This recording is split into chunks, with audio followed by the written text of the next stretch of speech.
નમસ્કાર વિદ્યાર્થી મિત્રો, આજે આપણે પ્લમ્બિંગ ટ્રેડના ધોરણ 10ના પ્રથમ ચેપ્ટરના બીજા ટોપિક વિશે વાત કરીશું, એટલે કે ડ્રિલિંગ.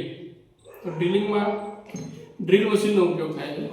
તો જ્યારે આપણે ડ્રિલિંગ કરતા હોઈએ ત્યારે આપણે ડ્રિલિંગ વાપરીશું. આ ડ્રિલ મશીનની મદદથી આપણે દિવાલમાં, લાકડામાં, કોઈ લોખંડમાં છિદ્ર પાડી શકીએ છીએ, એટલે હોલ કરી શકીએ છીએ. તો આ ડ્રિલિંગ મશીન જ્યારે આપણે વાપરીએ ત્યારે અમુક થોડી વાતોનું ધ્યાન આપણે રાખવું જોઈએ. ડાયરેક્ટ એમનામ આ કામ કરી શકાય નહીં, કારણ કે આ મશીન પાવર સંચાલિત છે અને જો છટકી જાય તો ઈજા પણ થઈ શકે છે. તો આપણે પહેલાં આ ડ્રિલ મશીનના ભાગો વિશે વાત કરીશું. તો ડ્રિલ મશીનના ભાગો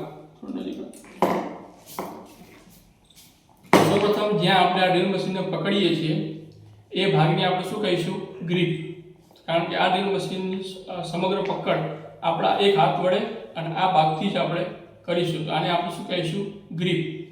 ત્યાર પછી આ બટન છે જેનાથી આપણું ડ્રિલ મશીન ચાલુ અથવા બંધ કરી શકીએ. તો આને આપણે કહીશું ટ્રિગર. જેમ બંદૂકમાં ટ્રિગર દબાવવાથી ગોળી છૂટે, એમાં ડ્રિલ મશીનમાં ટ્રિગર દબાવવાથી ડ્રિલ મશીન ચાલુ થાય, છોડી દઈએ તો બંધ થાય. એના પછી ઉપર એક નાનકડી સ્વિચ આપી છે જેને તમે આગળ અથવા પાછળ કરી શકો. તમારે જ્યારે ડ્રિલ મશીન ડ્રિલિંગ કરવાનું હોય ત્યારે સ્વિચને ફોરવર્ડ બાજુએ રાખવાની, જેથી ઘડિયાળના કાંટાની દિશામાં ડ્રિલ ફરશે અને દિવાલમાં છિદ્ર થશે. જ્યારે તમારે ડ્રિલ બહાર કાઢવાનું હોય ત્યારે તમારે એને રિવર્સ કરી દેવાની, એટલે તમારું ડ્રિલ મશીન ઘડિયાળના કાંટાની વિરુદ્ધ દિશામાં ફરશે અને ડ્રિલ તમારું બહાર આવી જશે. તો ડ્રિલિંગ કરતી વખતે આપણે ખાસ ધ્યાન રાખશું કે સેફટી સાધનો આપણા જેવા કે સેફટી ગ્લવ્સ, ગોગલ્સ આ બધાનો ઉપયોગ કરી અને પછી જ ડ્રિલિંગ કરીશું. જ્યારે આપણે ડ્રિલિંગ કરતા હોય ત્યારે ઢીલા કપડાં અથવા તો લટકતી કોઈ જ્વેલરી હોય હાથમાં, ગળામાં, તો એ પહેરવાનું ટાળીશું. કારણ કે જો જ્વેલરી પહેરેલી હશે અને ડ્રિલિંગ કરતા હશું તો ડ્રિલ મશીનમાં જો આપણી જ્વેલરી હાથની કે ગળાની ફસાઈ જશે તો આપણને ગંભીર ઈજા થઈ શકશે. બીજી વાત, જ્યારે આપણે ડ્રિલિંગ કરતા હોય ત્યારે જે પણ લાકડામાં કરવાનું હોય તો સ્પેશિયલ લાકડા માટેનું જે ડ્રિલ બીટ આવે એનો ઉપયોગ કરીશું.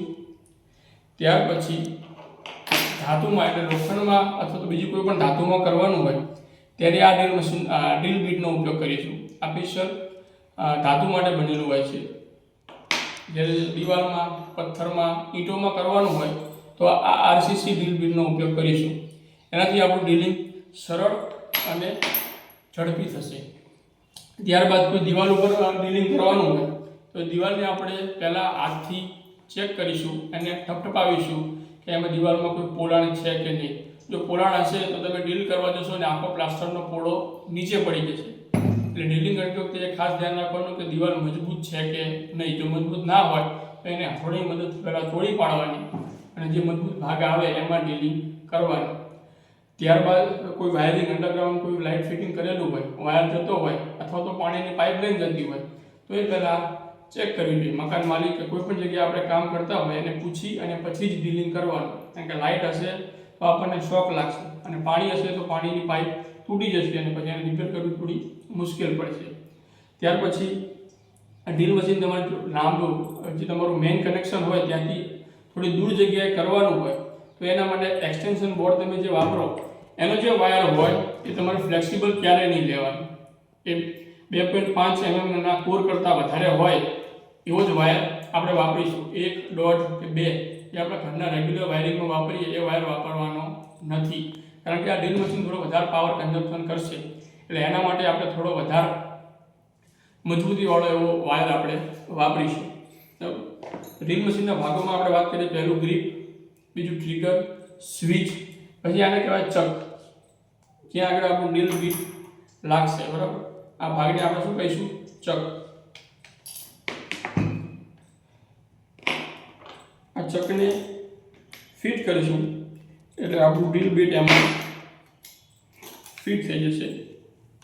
તો જ્યારે પણ આપણે કોઈ પણ પ્રકારનું ડ્રિલિંગ કરવાનું હોય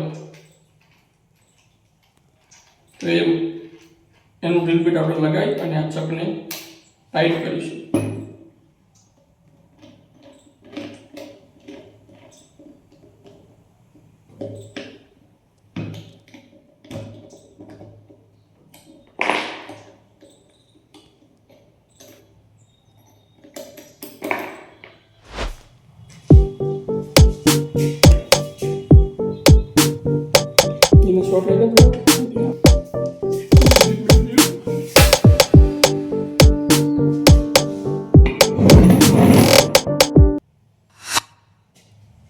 ડ્રીલ બીટ આપણે હાલ મશીનમાં લગાવ્યું એ વુડન ડ્રીલ બીટ છે. એટલે એમાં શું હોય, અણી હોય આગળ જે લાકડામાં ફિક્સ થઈ જાય અને પછી આપણે ડ્રિલિંગ કરી શકીએ. એટલે આ છે વુડન ડ્રીલ બીટ. એની ધાર થોડી આવી હોય. એના પછી આ એક વિમાન જેવું એટલે આરસીસી ડ્રીલ બીટ છે. આનો આગળનો ભાગ થોડો પ્લેન જેવો હોય છે.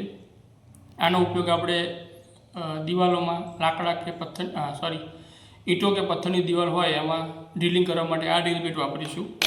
ત્યાર પછી આ ધાતુ માટે એટલે લોખંડ, સ્ટીલ, એલ્યુમિનિયમ કોઈ પણ પ્રકારની ધાતુમાં જ્યારે ડ્રિલિંગ કરવાનું હોય ત્યારે આ પ્રકારના ડ્રીલ બીટ આપણે વાપરીશું.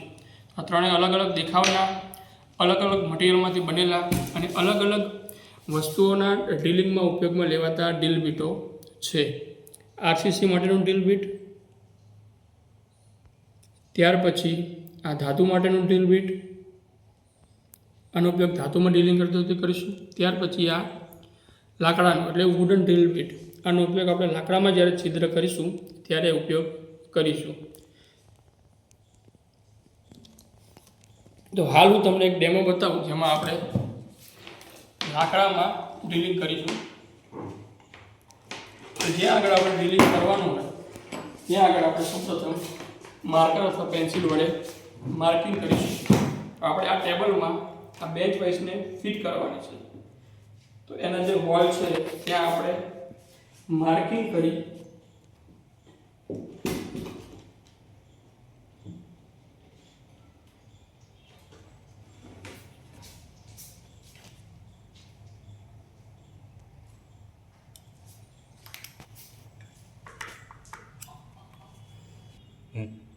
પેન્સિલ દ્વારા આપણી રીતે જ્યાં હોલ કરવાનો છે ત્યાં આગળ માર્કિંગ કરીશું. આ રીતે માર્કિંગ થઈ ગયા પછી આ માર્કિંગને આપણે પાક્કું કરીશું.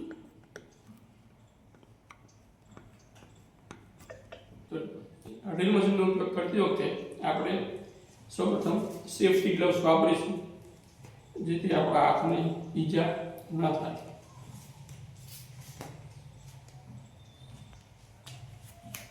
ત્યાર પછી આપણે ગ્લવ્સ પણ વાપરીશું.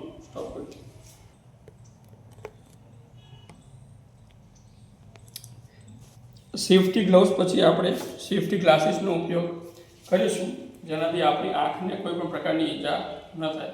જ્યારે આપણે ડ્રિલિંગ કરીએ ત્યારે અમુક ઝીણો નાનો કચરો એ હવામાં ઉડતો હોય છે અને જે આપણી આંખને નુકસાન પહોંચાડી શકે. એટલા માટે આપણે શું કરીશું, પહેલાં હેન્ડ ગ્લોવ્સ પહેરીશું સેફ્ટીના અને પછી સેફ્ટી ગ્લાસીસ પહેરીશું. ત્યાર પછી આપણે જ્યાં માર્કિંગ કર્યું છે ત્યાં આગળ આપણું ડ્રીલ બીટ સેટ કરીશું અને આપણી સ્વિચ આપણે ફોરવર્ડ રાખીશું. આ રિવર્સ છે, આપણે એને ફોરવર્ડ કરીશું. તમે જોયું ઘડિયાળના કાંટાની દિશામાં આપણું ડ્રીલ બીટ ફરે છે. ઘડિયાળના કાંટાની દિશામાં એટલે આ રીતે.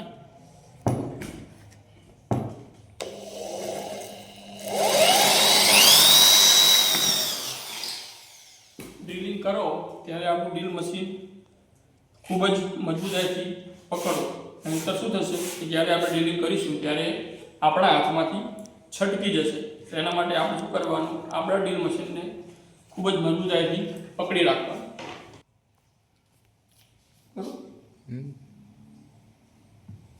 હવે આપણે બીજો હોલ પાડીશું.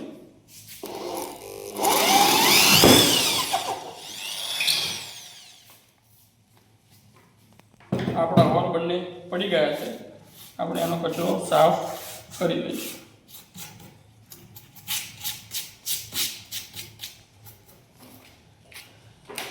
હવે આપણે આ હોલને આપણા બેન્ચ વાઇઝના હોલ સાથે અલાઇન કરી અને ચેક કરી લઈશું. કમ્પ્લીટ લાઇનમાં છે કે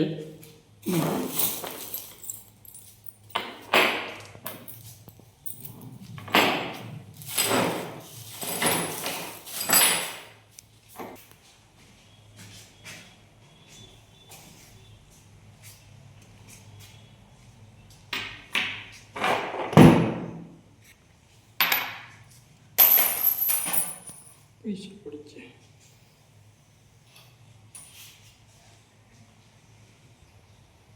આપણી જોડે આ બેન્ચ વાઇસને ફિટ કરવા માટે અલગ અલગ સાઇઝના નટ અને બોલ્ટ ઉપલબ્ધ છે. એમાં 6 ઇંચનો 15 mm નો બોલ્ટ, 13 mm નો 5 ઇંચનો બોલ્ટ અને આ 11 mm નો 2 ઇંચનો બોલ્ટ. આપણું બેન્ચ વાઇસ અને પ્લાયવુડ પણ જગ્યા થોડી ઓછી છે, એટલે આ 5 ઇંચ અને 6 ઇંચના બોલ્ટ આપણે વાપરીશું નહીં. એના માટે આપણે 2 ઇંચના 11 mm ના બોલ્ટનો ઉપયોગ કરીશું, જેથી આપણો બોલ્ટ વેસ્ટ ના જાય. તો એના માટે આપણે શું કરીશું, તો બોલ્ટની ઉપર એક વાઇસર અને બોલ્ટની નીચે વાઇસર અને નટ લગાવીશું, જેથી આપણો બોલ્ટ હોલમાં છટકી ન જાય.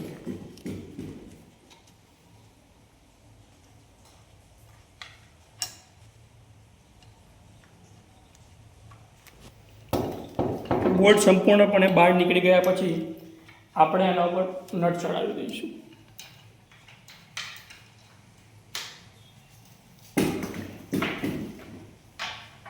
એવી જ રીતે બીજા હોલમાં પણ વાઇસર સાથે બોલ્ટ,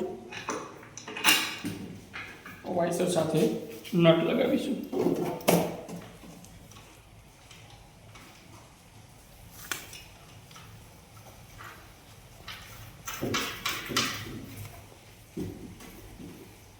હવે નટ અને બોલ્ટને આપણે 11 નંબરના ફિક્સ પાનાની મદદથી ટાઈટ કરી દઈશું.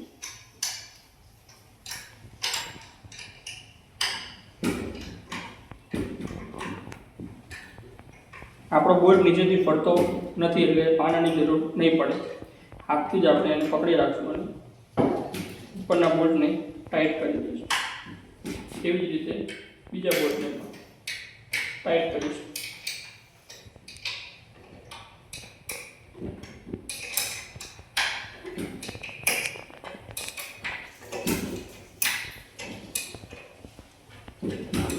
તો આપણી બેન્ચ વાઇસ સરસ અને મજબૂતાઈથી આપણે ટેબલ સાથે ફિક્સ થઈ ગઈ છે, જેનો ઉપયોગ આપણે બીજા કોઈ પણ કામ માટે કરી શકીશું.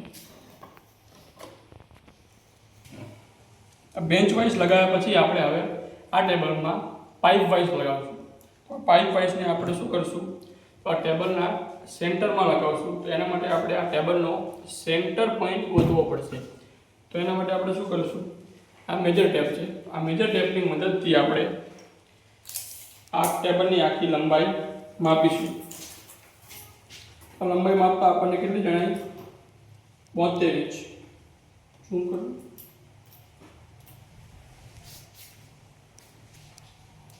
આ ટેબલની લંબાઈ છે 72 ઇંચ. તો આપણે સેન્ટર પોઈન્ટ માટે શું કરીશું, 72 ના અડધા એટલે કેટલા થશે, 36. જ્યાં આપણે મેજર ટેપમાં 36 ઇંચ બતાવે ત્યાં આપણે પેન્સિલ વડે અથવા માર્કર વડે માર્કિંગ કરી દઈશું. તે આપણો આ ટેબલનો સેન્ટર પોઈન્ટ થશે. એ જ રીતે આપણે આ બેન્ચ વાઇઝનો સેન્ટર પોઈન્ટ ગોતીશું. બેન્ચ વાઇઝની પહોળાઈ 7 ઇંચ. 7 ઇંચ માટે આપણે સેન્ટર પોઈન્ટ લઈશું 3.5.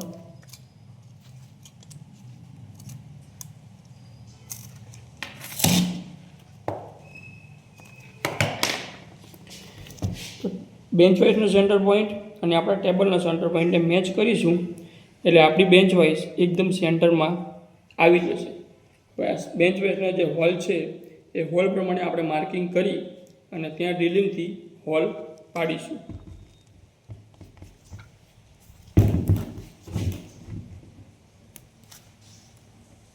છેડા લગાવી ગઈ. હવે આપણી બેન્ચ વાઇઝ એકદમ સેન્ટરમાં લાગી ગઈ છે. બેન્ચ વાઇઝના હોલ ઉપર આપણે માર્કિંગ કરીશું.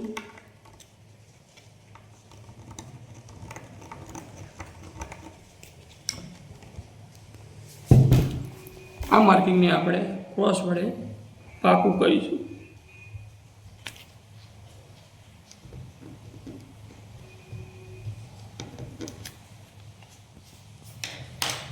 ડ્રિલિંગમાં ક્રોસ માર્કિંગ હંમેશા એટલા માટે કરવાનું, ક્રોસનો જે વચ્ચેનો સેન્ટર પોઈન્ટ હોય ત્યાં આગળ તમારું ડ્રિલ બીટ તમે રાખી એકદમ સેન્ટરમાં તમે ડ્રિલિંગ કરી શકો.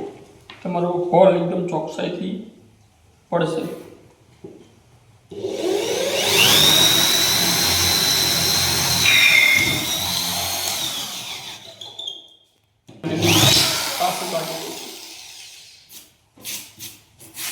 વધારાનો કચરો જે હોય એ દૂર કરીશું આપણે.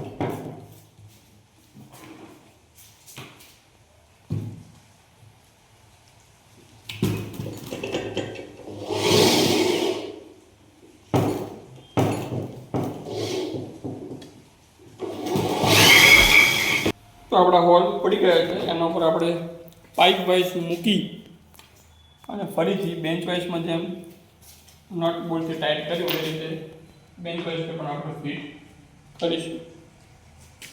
બોલ્ટની ઉપર વાઇસર, બોલ્ટની નીચે વાઇસર, નટ વડે બોલ્ટને આપણે ટાઈટ કરીશું.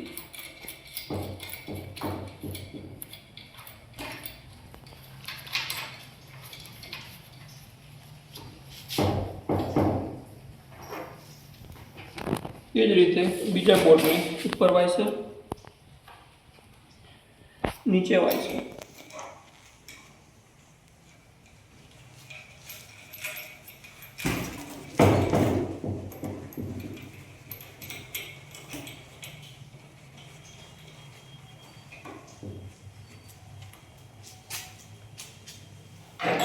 હવે એને ફિક્સ પાનાની મદદથી આપણે ટાઈટ કરી લઈશું.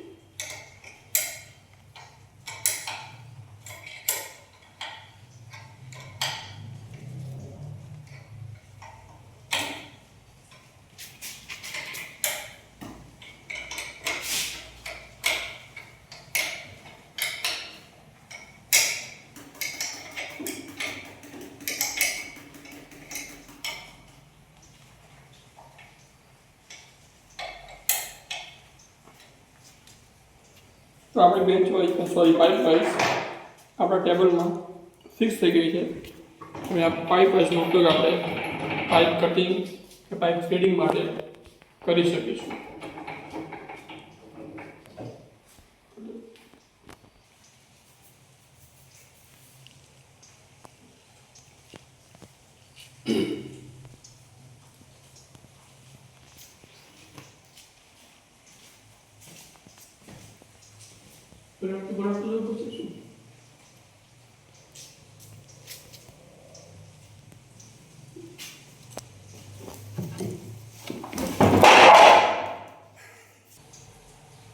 આ વિડીયોમાં આપણે ડ્રીલ મશીનના ભાગો વિશે જાણ્યું. અલગ અલગ પ્રકારના જે ડ્રીલ બીટ આપણે વાપરી શકીએ એના વિશે જાણ્યું. આ wooden drill bit, metal drill bit અને આ આરસીસી ડ્રીલ બીટ. ત્યાર પછી ડ્રિલિંગ કરતી વખતે કઈ કઈ બાબતોનું આપણે ધ્યાન રાખવાનું એના વિશે જાણ્યું. સેફ્ટીની વાત કરી તો આ સેફ્ટી ગ્લોવ્સ પહેરવા અને સેફ્ટી ગોગલ્સ પહેરવા. તો જ્યારે કોઈ પણ પ્રકારનું આપણે કામ કરીએ પ્લમ્બિંગમાં ત્યારે સેફ્ટીનું હંમેશા ધ્યાન રાખવું જોઈએ અને સેફ્ટી ઇક્વિપમેન્ટ પહેરીને પછી જ આપણું કોઈ પણ કામ આપણે શરૂ કરવું જોઈએ.